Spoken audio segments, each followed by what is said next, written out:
Testing. Testing. Loud and clear. We're going to kick it off.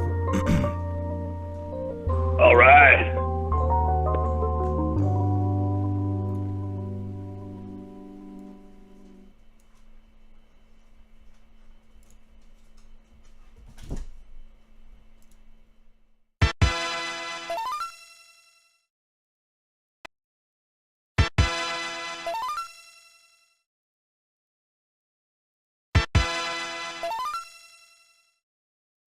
Xavier Diamant. I think we're live. We're just gonna jump right into the subject matter. I woke up this morning, had a message from Xavier that YouTube had removed, and you can see it here on the screen, episode 14 of the Zetetic News cast, which was uploaded I think nearly 2 years ago. Yeah, October of 2020, and it dealt with the imminent election, presidential election. The title of the show was actually Selection, with an S in front of election, 2020 and the encroaching depopulation agenda. YouTube did not give our account a strike. They did not specify exactly what was said that violated the community guidelines. They actually just removed it, and I wasn't even able to download the file that was uploaded. So fortunately, we had a hard copy, and we need to get back on top of uploading the audio podcast. We haven't done that in a while, but we were doing it regularly back then, and that is still available on our site, zetetic.news. I went ahead and uploaded it to Rumble, and it looks like it's still encoding, processing before you can actually watch it on Rumble. But I think it's important to highlight the removal of this, because, you know, one of the things we knew, Xavier and I, going into this whole zetetic.news venture together, was that we wanted to talk about the very things that they were most likely to remove. And YouTube, before we even launched it, was already doing a lot of censorship and had updating of their user policies and stuff, and actually call out things like flat earth. Like, you're not even allowed, even though, you know, flat earth, you're an idiot and should be dismissed out of hand and are a cretin basically for even considering that the astrophysics community doesn't know what they're talking about. You can't even talk about it. You know, even though you should just be dismissed, like, and disregarded. Like, well, if that's the case, then why can't people, you know, sabotage their own credibility by talking about that stuff, you know? So it just, to me, it shows the things they want to remove are the things that people should be talking about and focusing on, obviously. And so I'm just scratching my head. I was like, well, when, Xavier, did you notice that it was gone? Like, did they really just, and then I looked in my email, and sure enough, on the 14th of July, 2022, well after Mr. Hologram Biden was installed. I mean, that's already locked up, right? So why would you care about a 2-year-old video from a nobody news broadcast, supposed, we don't even have press credentials anywhere. You know, we'd probably be walked off of any premises if we showed up with a camera trying to do anything journalistically or otherwise, because we're not credentialed, so to speak. But why do they care? It only had 64 views, this video, and it's a long form thing. I can't look at the statistics, but, you know, of the 64 views, you know, the maximum like watch time was probably only 15 minutes. So like, what is so alarming to them?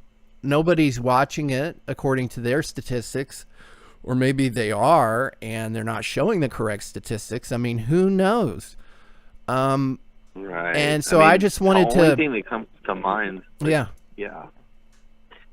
It's just maybe one of the guests like purposely went in there and flagged it, like just because they didn't want their verbiage on the internet anymore. I mean, Sure. it just seems so weird. I mean, that's one thing that came to mind was like, well, I mean, it's not like we talked about things that weren't very much pressing on people's minds at the time. Mm-hmm. I mean,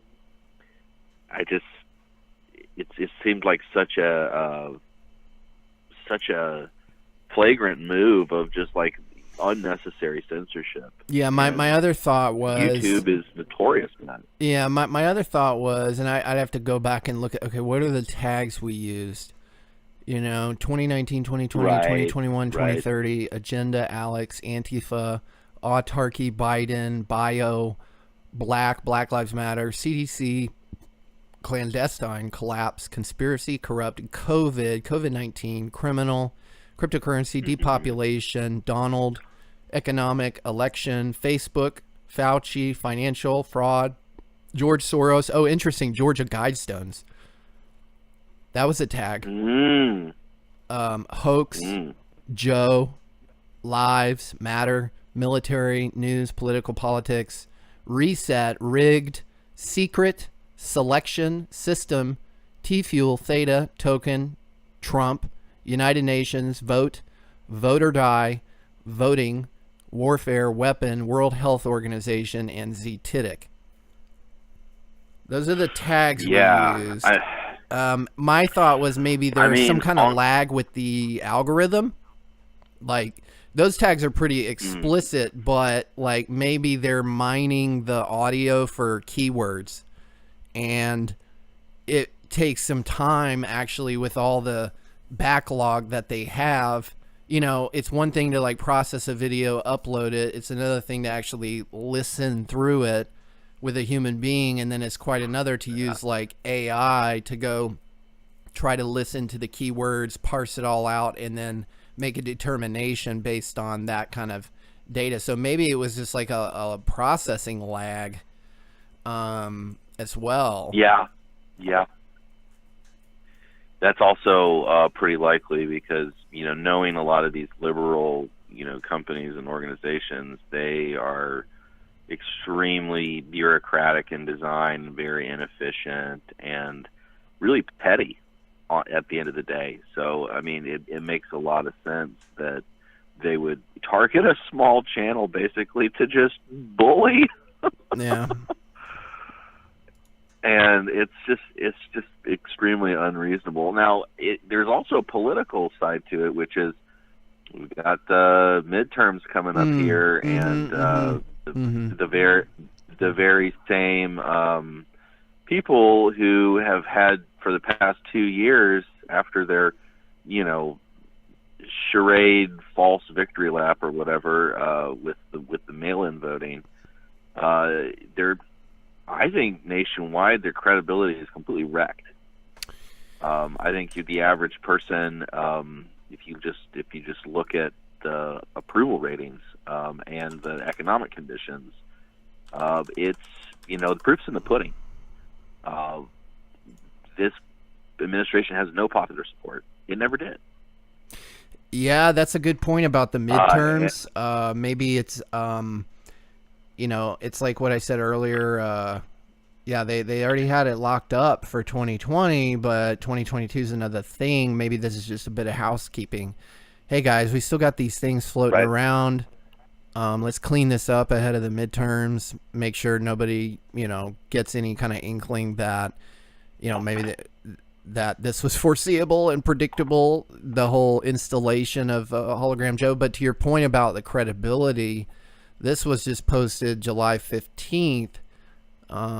This group of pedo hunters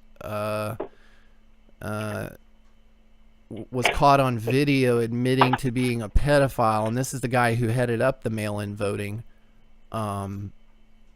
department, essentially at the U.S. Postal Service, which it's a government, monopoly on letter mail, basically. And yeah, he needed to be complicit in some way with what went on, which, you know, you can go watch the 2000 Mules documentary to see what happened there if you're not already aware. If you're not already aware, I mean, this is kind of an open shut case. Everybody knows it was stolen. Right. I mean, there really isn't a lot of doubt anymore.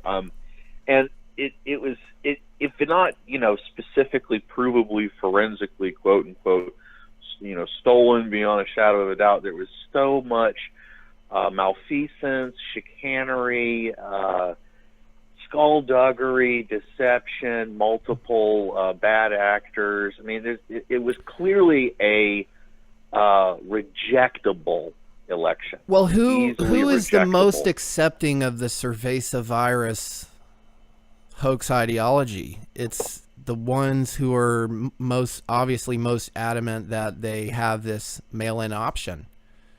So it's kind of like, of course, chicken egg thing. Like, if you've come around to understanding what cerveza virus was all about, it's not that hard to see how, you know, and it's funny, some of these same people are like, I hate that medicine is politicized. And it's like, well, why don't you criticize the politicians you put into power who politicized it to begin with? It's just crazy. Yeah, and they're little pin-up doctors who, you know, masquerade and, you know, charade around as social engineers, dictating everyone's lack of rights to them, basically. I mean, if you don't want medicine to be politicized, then why are there all these pernicious credentialed experts spouting a bunch of anti-constitutional, anti-humanist vitriol? Well, yeah, I mean, listen to this admission by the New York Health Commissioner. Listen to this. And the numbers that we gave on pediatric admissions weren't intended to make it seem that children were having having an epidemic of infection. These were small numbers that we reported in our health alert. That was based on 50 hospitalizations, and I've now given you some larger numbers, but they're still small numbers. It really is to motivate pediatricians and families to seek the protection of vaccination. And again, we're talking about youth here. I think less than 15 years old, you know, the lowest risk population to contract what they're trying to scare you with anyways. But yeah, what an admission, right? And this is just, they have an army of these pathetic big pharma shills who, they're just pathetic. They're not evil and sinister in the same way Fauci is, but they are nevertheless in these positions of, I mean, backdoor deals and influence. I mean, listen to her. She's basically to cajole the pediatricians, to cajole the people into buying this product. So it's basically like, oh, we're not here to scare you, but let me go ahead and scare you a little bit. I mean, it's like they contradict themselves, you know, within the same sentence. Yeah, in the same breath. Talking. Yeah. The same breath. And it's like, you know, people are supposed to just like bow and genuflect before these scientific institutions like they're not some of the leading corrupt influences in what's wrong with the world today. I mean, come on. Right. It reminds me of our battles with the former North Carolina Oral Health Section Chief Rebecca King in the Orange County, Durham, and Raleigh jurisdictions. I mean, she was a UNC dental school student, acolyte, sycophant, and it you know, call me crazy, but like, how come it's always the dentists who come out of the woodwork promoting the fluoridation of the water supply, you know, and that it's such an obvious like head scratcher, you know, because like they're the ones who stand to benefit actually from the destruction of your teeth. If they perfected, you know, the care of them, you wouldn't need their services anymore. And it's always under this guise that they're like protecting you, and but then you say, well, why are you administering medicine, at the political level? It's literally a city council level decision. And they're like, well, it's not medicine. And it's like, well, you're administering it to prevent something medically from happening, the decay of tooth, ostensibly, never mind all the other problems. It's kind of like the vaccine thing. It's like, well, we're gonna prevent this little microscopic thing you can't even see. And it's like, well, that's not the only thing to consider. What about my cardiovascular system? And they just don't have an answer for these things. It's so transparent to me, but yet not to the general public in many cases. Well, that's because they're operating from a position of presumed superiority over the common man. They have this invidious paternalism that they want to project on everyone because only they have the answers, only their decrees from on high count. There can't be any criticism, there can't be any repudiation, there can't be any constructive feedback. And it's all just do as we say, not as we do. And it's just gotten so blatant that even your average fast food worker is beginning to realize what's going on. That people are being essentially enslaved through sophisticated chains of big medica, big government, big media, big economics, big politics, and it doesn't serve the vast preponderance of people. It's just a game to the hoi oligoi. It's there to basically neuter public outcry. Oh, you're not qualified. Oh, you're not credentialed. Your opinion doesn't count. You just sit down and you just be quiet.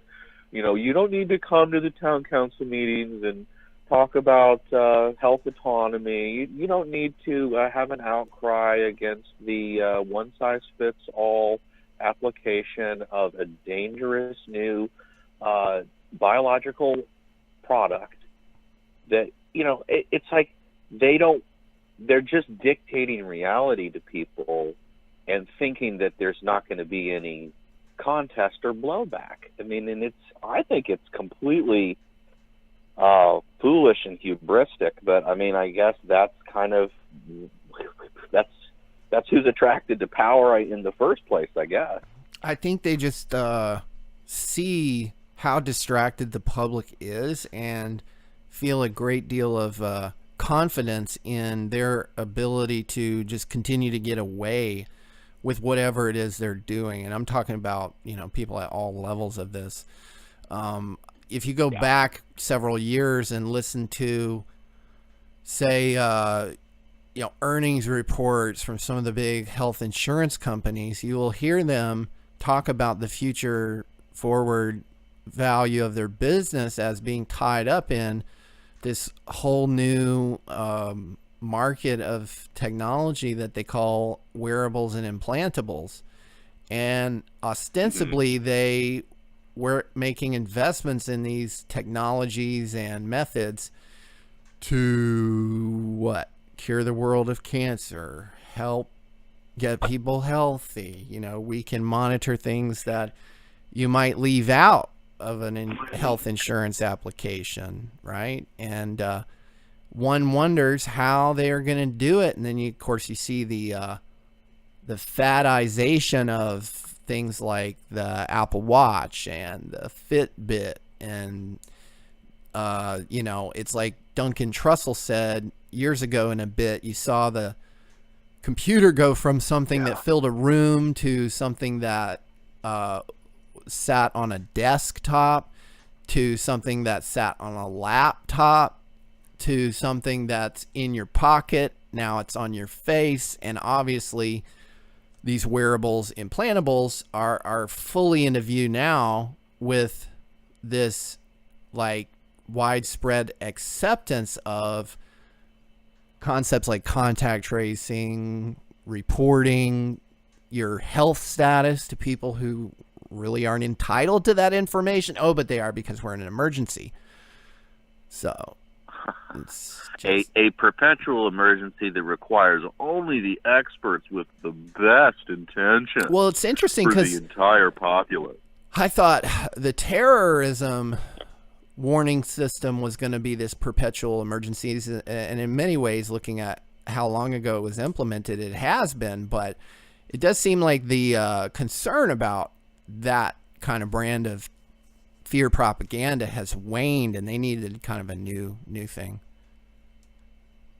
Well, and it's really the evolution or the intended development is to hyper personalize these color coded threat indicators, and you saw that with Cuomo in New York. So low resolution, peppering the exactly, and using the moniker and the excuse and the euphemism of public health as a way to just summarily, tyrannically run roughshod over people's privacy, dignity, and presumed constitutional protection.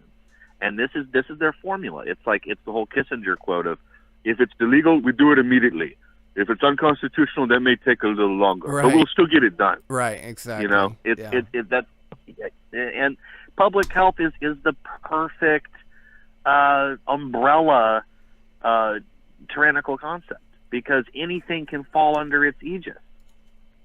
We've got a spat of people who are thinking differently from the prescribed orthodoxy of the state. Oh, that's a public health concern. Or everything from that to, we've got a resurgence of skeptical and critical minds regarding religion and cosmology. That's a public health issue. Well, what's interesting, if you look into the history of if you look in the history of the public health service in the United States, it actually ties back to what was originally sort of a clandestine research office of what became the sort of Department of Defense, which is an Orwellian name, but it was embedded in the Federal Security Agency, which was this just massive bureaucracy that came about as part of the New Deal. Social Security, Department of Education, there was a bunch of these subsidiary agencies that were later rebranded and of course remarketed to the public. But I just find it so ironic, although maybe it just makes perfect sense. What is now called the Public Health Service is actually a former biological warfare research office. And it makes sense, right? Because you look at all the things that they spend money on. It's fluoridation, promoting fluoridation, contraception, abortion, and sex changes, injections on demand, and injections on demand, exactly. Free vaccines. If it's free, there's probably something wrong there. Of course, there is no free lunch. Of course, they're stealing money by the trillions illegally from the public to fund these things, which obviously, other than the people swayed by their propaganda, nobody's really demanding. They have to give it away. It's like at CVS, oh, come get your free vaccine. It's like, man, right there, you don't even give away candy. You got to pay for the candy, but you're going to give me a vaccine? There's no way that's going to make me healthy, because you sell me candy, which is obviously not going to make me healthy. Right. Well, it's like anything that is free is there to be an experimental basis for your consumption. It's like the free broadcast that you see, the local news, you turn on the TV. Oh, well, maybe the TV costs something, but the information and the stuff coming from the broadcast, oh, well, that's free, but that's the public mind being essentially molded by this disinformation matrix. And it's so astounding the length to which the establishment will prevent any sort of incisive commentary or glimpse into their machinations of control, which brings me to the back to the subject of elections. What's keeping them from putting elections? I mean, really, they already have put elections under the umbrella of public health. That they're going to create basically like a election health. Anything I think the government does now is basically under this umbrella. I mean, that extends down to, reading time at your local county library. Yeah. Story time with some crazy person who probably should be institutionalized, but they're an essential part of the community, of course. Yeah, I saw North Carolina passed a bill or something where they're going to pay for their state employees to get sex changes as required to make sure we're taking care of our employees, and I find that just astounding. We're not just not taking away the medical licenses of people who butcher folks for their perceived mental illness or actual mental illness, but now the state is going to use taxpayer money to pay for their employees to do the same. It's just public health. I can't remember which. There was an episode where you played a clip of this woman who said she was trans-abled, yeah, and that she really Crystal needed to be blind, and marred, and then there was a doctor that chemically assisted in destroying her eyesight. Yeah, and I think that might have been in episode 15 that I talked about that. I'm not exactly sure, but that's right. But what was amazing about that is when I looked into it, she's from Raleigh. So it was a psychiatrist, if I'm recalling correctly, who poured Drano in her eyes because that would surely blind her, and it did. And now she's getting disability from the state of North Carolina to live out her days as a successfully transitioned trans-abled individual. I can't find a video right now, but you can look it up. Her name is Crystal, and she said she had body image dysmorphia or something, and that's why she decided that she wanted to go blind. But Xavier, we're right. Really, wow. Go ahead, make your last point, because I want to play our outro and wrap this up. We just hit the 30-minute mark, and I want to keep it short. Yeah. Definitely. Oh, just basically that I was actually a blind person born in a seeing person's body, so I need a loving, compassionate, credentialed expert to reduce me or to elevate me, for that matter, to my preferred state. And, that's the kind of clown world pseudoscience. It really is. Clown world is the only way to really state it appropriately. And we're not talking about happy-go-lucky clowns at the circus. We're talking about it. Nasty demon.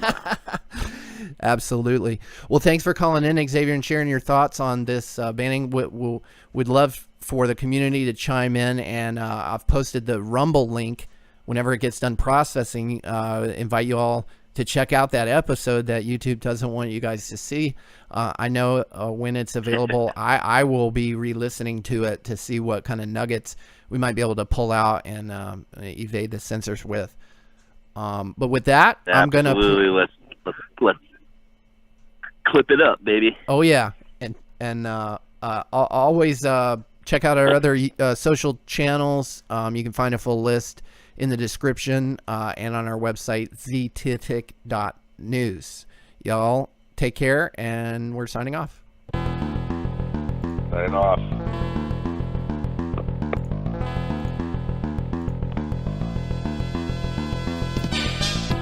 You're listening to the Zetetic Newscast on the Zetetic News Network with your hosts, Dave, and Xavier Diamant.